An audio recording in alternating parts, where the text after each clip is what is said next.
Tipperary manager Liam Sheedy said he was delighted with the energy shown by his players in their NHL victory over Clare in Semple Stadium, but he admitted that Tony Kelly's second-half sending-off resulted in the scoreboard flattering his team somewhat, taking charge of Tipp in a first competitive match since they memorably halted Kilkenny's charge for 5 in a row in the 2010 All-Ireland final. Sheedy watched his side build up a healthy first half led in miserably wet and windy conditions, with Jake Morris, Noel McGrath and Willie Connors to the fore in attack. The hosts registered a reasonable tally of 0-13 with the wind at their backs. Clare could only muster 103 in response, with Niall Deasy's 27th penalty giving them a sliver of hope. The away side made a promising start to the second half, landing the first 3 scores, but they were halted in their tracks by Tony Kelly's sending off after he was adjudged to have led with the forearm when tackling Padraig Mar. Not long afterwards, Seamus Callanan rattled home 2 goals, both scored after Trojan work from Jake Morris in the lead-up, and the game was more or less settled. Speaking to RTE Sport afterwards, Sheedy praised his team's attitude but acknowledged that the sending off was a key moment in the game. It was a tough night for hurling, he said. You really needed to come with a good attitude.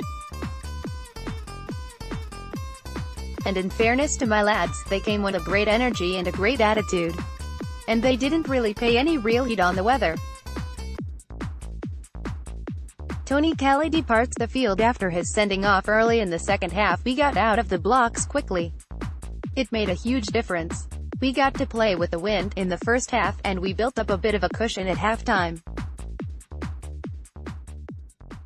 Clare were coming back at us in that second half, but obviously the sending off of Tony Kelly meant that we had that extra man. And it probably made it a bit false on the scoreboard on the finish.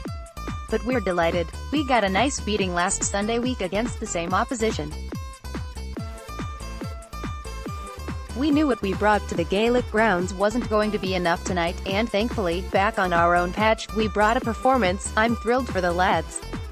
They're a very committed bunch. I've only been with them 10 weeks but they've worked very hard. It's only the end of January.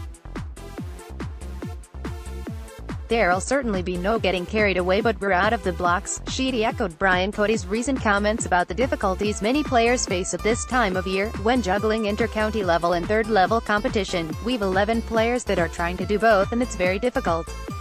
You've to give huge credit to Jake Morris and Robert Byrne, who played colleges. That's their 3rd game in 6 days. I'd be with Brian. It's hard to be an inter-county player and satisfy the college.